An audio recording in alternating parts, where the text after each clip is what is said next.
Le tannour, qui est un four, ça a été parmi les premiers signes du début du déluge. L'eau a commencé à jaillir du tannour et ça a été un miracle pour notre prophète Nuh, alayhi salam. At-tannour est un ensemble de pierres empilées les unes sur les autres pour constituer un four dans lequel tu cuis le pain. Ce tannour, il avait appartenu à Adam et à Hawa, puis il est devenu la propriété du prophète Nuh. Allah a inspiré à Nuh: si jamais tu vois l'eau jaillir du tannour, alors monte ainsi que tes compagnons dans un navire. Ainsi est arrivé ce que Allah avait prédestiné.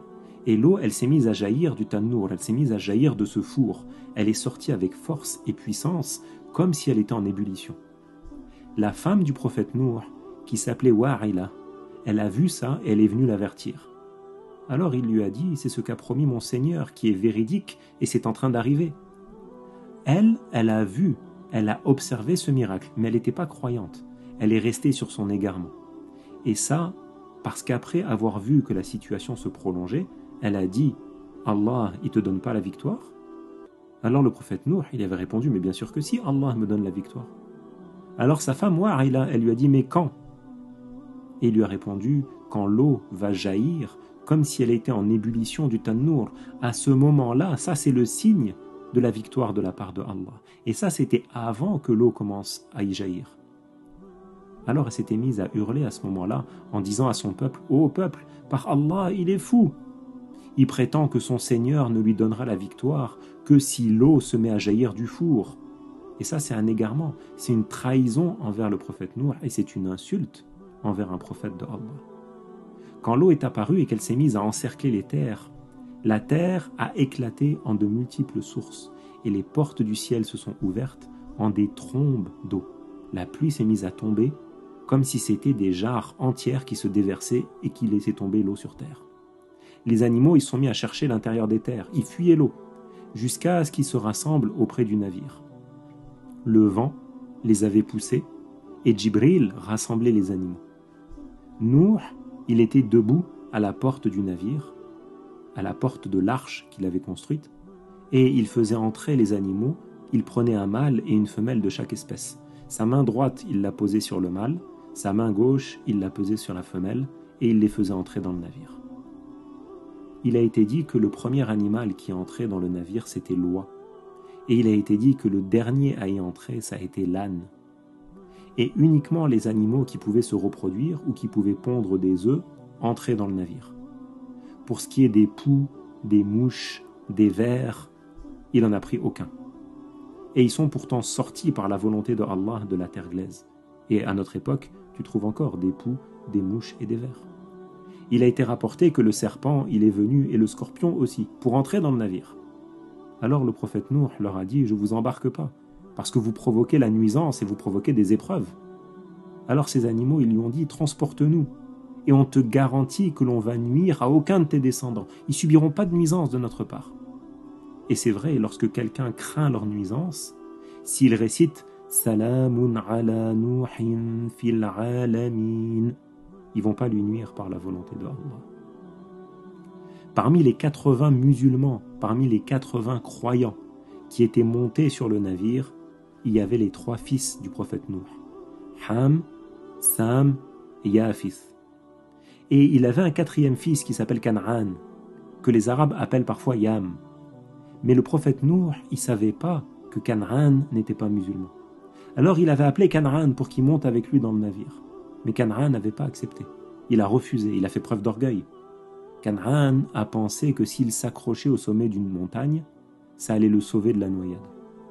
Alors il avait enfourché son cheval, il avait gravi le sommet de la montagne qu'on appelle la montagne Tour Saïna, le mont Sinaï. Mais dès qu'il avait touché le sommet, il y a une vague gigantesque qui était arrivée, qui s'était abattue sur lui, et elle l'avait englouti, lui et son cheval, et il n'a pas pu rejoindre le prophète Nuh. Il est rapporté qu'il n'est pas une seule goutte qui tombe du ciel sans que ce soit habituellement par la protection d'un ange qui en est chargé, sauf l'eau du déluge. Cette eau-là, l'eau du déluge qui s'est abattue par la volonté de Allah, elle est tombée sans nuage. Le ciel, il donnait plus de pluie. Le ciel, il n'a jamais donné de pluie avant ou après ce jour-là qu'à partir des nuages. Les portes du ciel, elles ne s'étaient pas refermées pendant 40 jours. Et l'arche de Noé a navigué avec ses occupants sur des vagues qui étaient aussi hautes que des montagnes, tellement le vent et les tempêtes étaient forts, et l'ambiance, elle était terrifiante. Mais Nuh et ceux qui étaient avec lui, ils se fiaient totalement à Allah. Ils étaient sûrs que Allah les protégerait. L'eau de la terre, l'eau qui jaillissait de la terre, a inondé les terres en totalité, sur une hauteur de 17 coudées. Elle était venue à la rencontre des pluies qui tombaient du ciel et qui s'abattaient comme des montagnes, et ça amortissait l'impact de ces pluies qui tombaient du ciel. Et si ça n'avait pas été comme ça, la terre elle se serait fracturée, elle aurait été détruite tellement la pluie elle était forte. Et ces deux eaux-là se sont rejoints. L'eau du ciel, qui était froide comme la neige, et l'eau de la terre, qui était chaude comme le feu. Et la hauteur de l'eau qui s'additionna a atteint 40 coudées en haut, au-dessus de la plus haute montagne. C'était comme si les vagues s'ouvraient entre elles, comme autant de tombes pour les non-musulmans de cette époque-là. Comme si l'écume, c'était le linceul qui avait été tissé pour eux.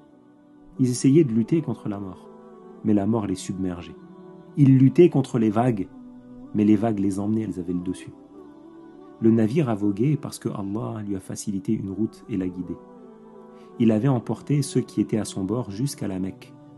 Et le navire avait fait les tours autour de l'endroit où était engloutie la Kaaba. Le navire a tourné 7 fois autour de cet endroit-là. La Kaaba, elle avait été détruite. Par contre, la pierre noire, elle a été conservée dans la montagne de Abu Qubays, proche de la Mecque. C'est arrivé à notre maître Nuh plusieurs miracles pendant le voyage. Par exemple, lorsqu'il disait « Bismillahi majraha », le navire il avançait. Et quand il disait « Bismillahi marsaha », le navire il s'arrêtait. Parmi les miracles du prophète Nuh, il avait avec lui 2 pierres, une qui était blanche comme le jour et l'autre qui était noire comme la nuit. Et il connaissait grâce à ces 2 pierres les horaires de la prière. Quand venait la nuit, la noirceur de l'une prenait le dessus sur la blancheur de l'autre. Et quand venait l'aube, la blancheur de la pierre blanche prenait le dessus sur la noirceur de la pierre noire. Et tout ça en fonction des heures. La pluie, elle était restée à tomber pendant une longue période. Le soleil, il était resté voilé par le déluge. Donc c'était comme ça que le prophète Nuh connaissait les heures des prières. Le navire, l'arche, a fait route avec eux vers le Yémen. Puis, de retour vers l'Irak, il s'est posé le 10e jour du mois de Muharram. Son départ, ça avait eu lieu le 10e jour du mois de Rajab. Ça faisait donc 6 mois. 6 mois que le navire voguait, que l'arche voguait. Le jour de son arrivée, c'était le jour de Ashura. Et ça a coïncidé avec un vendredi cette année-là. Nuh, alayhi salam, l'a jeûné. Il a ordonné à tous ceux qui étaient avec lui de le jeûner pour remercier Allah de les avoir sauvés. Le navire, il s'est installé sur une montagne basse qui est appelée Al-Joudi en Irak.